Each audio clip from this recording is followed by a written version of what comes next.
My parents said that nothing would work out of me. They crossed me out of all the family photos. Many years later, my sister noticed me at her wedding. "Who invited her?" she asked sharply. Then the groom turned pale and whispered, "Wait, do you know her? My name is Betty Nicole and I grew up in a house in Ohio where I was the mistake nobody planned for."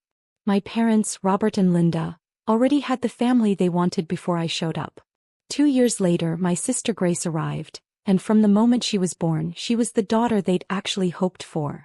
I was 3 when it started, though I didn't understand it then. I just knew that Grace got the new shoes and I got the hand-me-downs. Grace got praised for finishing her plate. I got told to stop being so difficult when I asked for seconds. By the time I was 10, I understood exactly where I stood. My father used to say things like, "Betty showed up before we were ready," right in front of me like I wasn't a person with ears. My mother would sigh and say, "Some kids are just harder to love." I heard that sentence more times than I can count. There was a hallway in our house lined with family photos. Christmas mornings, birthday parties, a trip to the Grand Canyon when I was 7. I'm not in a single one of them. Not because I refused to pose. Because my mother took them down one by one over the years and replaced them with pictures of Grace. When I asked about it at 13, my mother told me I was imagining things. I wasn't imagining anything. I counted 43 photos. 0 of me. The one person in that house who didn't treat me like an inconvenience was my grandmother, Eleanor, my father's mother. She lived 2 streets over and I spent every free afternoon at her kitchen table. She was the one who told me flatly over a plate of her burnt sugar cookies, "You are going to leave this town one day and build something so big they won't know what hit them." I held on to that sentence like a life raft. I left for college at 18 with a partial scholarship and a duffel bag, and I didn't look back much. My parents didn't help with tuition. Grace's college fund had been set up since she was born. Mine didn't exist. I worked 2 jobs, studied business at night, and by 26 I had started my own marketing consulting firm out of a rented office above a laundromat in Columbus. It grew faster than I expected. Within a few years I had a real office, a real staff, real clients who trusted me with real money. My grandmother framed my first magazine feature and hung it on her own wall, since apparently my parents' hallway was still full. About a year ago, a man named Marcus applied for a senior account position at my firm. He wanted it badly, more than any candidate I'd interviewed in years. He showed up to the interview 20 minutes early with a portfolio he'd clearly stayed up nights preparing. I liked his hunger. I hired him on the spot. Marcus turned out to be sharp, hardworking, and genuinely grateful for the opportunity. We got along well as colleagues, nothing more.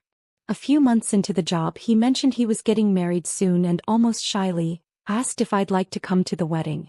He said it meant a lot to him that I'd taken a chance on him professionally and he wanted me there. I said yes without thinking twice. It felt nice, honestly, being invited somewhere because someone actually wanted me there. I had no idea whose wedding I was walking into. The venue was a vineyard outside Cincinnati, string lights everywhere, the kind of wedding that costs more than most people's cars. I found my seat, made small talk with strangers, and waited for the ceremony to start. Then the bride came down the aisle on my father's arm. It was Grace, my sister, Marcus's bride.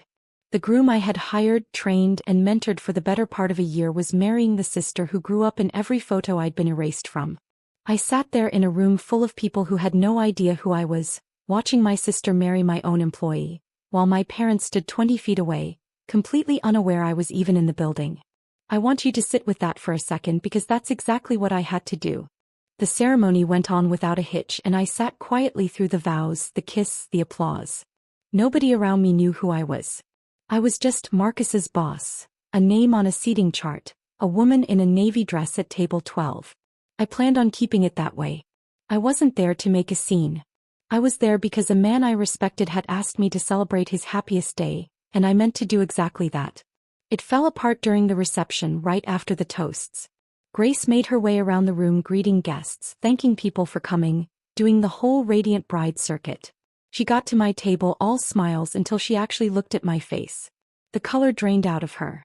"Betty?" she said, like she was checking a word in a language she'd forgotten. "What? Why are you here? Who invited you?" I told her calmly that Marcus had invited me, that I was his employer, that I hadn't known she was the bride until she walked down the aisle. Grace's voice climbed half an octave. "Marcus, get over here. He came over, confused, glancing between the two of us. Grace pointed at me like I was evidence in a trial. Do you know her? Marcus looked at me, then at her, and I watched the exact moment it clicked for him. Wait, he said slowly, this is Betty? Your sister Betty? The one who... He stopped himself, but I already knew what he'd almost said. The one who doesn't exist. The one nobody talks about. The one whose name isn't allowed at the dinner table. By then my parents had noticed the commotion and made their way over. My father's face went through about 4 different expressions before landing on something like panic. My mother just stood there with her hand pressed to her chest, staring at me like I'd walked out of a photograph she thought she'd successfully removed. Nobody said my name. Nobody said hello. My mother's first words to me in nearly 6 years were, "This is not the time for this." I told her I agreed completely. I hadn't come to cause a scene and I still wasn't going to. I turned to Marcus, congratulated him properly, told him he deserved every bit of happiness he was standing in and meant it. Then I picked up the gift I'd brought, a nice one because I don't do things halfway, set it on the table and said I'd be heading out. That's when something shifted. My mother, who 30 seconds earlier looked like she wanted me gone, suddenly grabbed my arm as I turned to leave. Wait. Betty, wait. How have you been? You look wonderful. Are you still doing that marketing thing? That marketing thing. My firm had been written up in 3 regional business journals that year. She knew exactly what I did. She just never once in 6 years cared enough to ask me directly. I understood immediately what had happened. Someone at that vineyard, probably one of the other guests, had mentioned who I was. Owner of a firm doing 7 figures. The woman who'd hired her new son-in-law and given him his best career break yet. Suddenly the daughter who was never good enough was standing in a room full of people my parents actually wanted to impress. I looked at my mother's hand on my arm and I looked at my father hovering behind her and I looked at Grace, who hadn't said a single word since Marcus recognized my name. I want you to picture that moment before I tell you what I did next because I've replayed it 100 times myself. I looked at my mother's hand still resting on my arm and very calmly I moved it off. I'm doing well, I said. Thank you for asking. It's been 6 years, so I understand why you're curious now. She opened her mouth, closed it, opened it again. My father tried a different approach, the jovial one, the one he used to use when he wanted to smooth something over in front of company. Betty, come on, don't be like that. We're family. Stay, have a drink, let's catch up. Family. That word had never once shown up in a birthday card, a phone call, a hallway full of photographs. It only showed up now at a vineyard in front of people who mattered to him. Grace finally found her voice. Betty, I didn't know Marcus knew you. I swear I didn't invite you on purpose to upset anyone. I believed her, actually. Grace hadn't grown up plotting against me. She'd just grown up in a house that handed her everything and told her I didn't matter, and she never once questioned why. That's its own kind of damage, just a quieter one. I told her I wasn't upset with her, not in the way she thought. I was happy for her and Marcus, genuinely. I told her Marcus was one of the best hires I'd made in years, sharp, hardworking, respectful, and she was lucky to have him. Every word of that was true. Then I looked at my parents and said the only thing I'd wanted to say for 6 years. I told them I didn't need an explanation and I didn't need a relationship rebuilt over cake and string lights because it was suddenly convenient. I told them Grandma Eleanor had been the only family I'd needed and she still was. My mother's eyes filled up and for the first time in my life, I watched her actually look ashamed instead of annoyed. She said quietly, "We didn't know how to raise 2 girls. We got it wrong with you. I know that now." It wasn't a full apology. It wasn't even close to enough. But it was more honesty than I'd heard from her in 28 years. I didn't hug her. I didn't cry. I just said I appreciated her saying it and that maybe someday that would mean something to me. Not today. Before I left, I found Marcus by the bar. I told him the truth straight, no dressing it up. I said I respected him as an employee and I wasn't going to let a family situation neither of us created get in the way of that, as long as he understood one thing going forward. Grace was his wife now, and if that ever created a conflict of interest or awkwardness at work, his marriage came first, always. I wasn't going to be the reason there was tension at his own dinner table. He nodded, shook my hand and thanked me for saying it plainly instead of letting it fester. I left that vineyard without my family, but without bitterness either, which honestly surprised me. In the months since, things have moved slowly.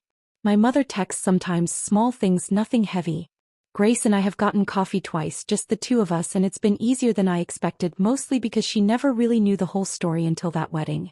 My father hasn't reached out much, and I've made peace with the idea that he might not really, not honestly. Grandma Eleanor still has that magazine clipping on her wall.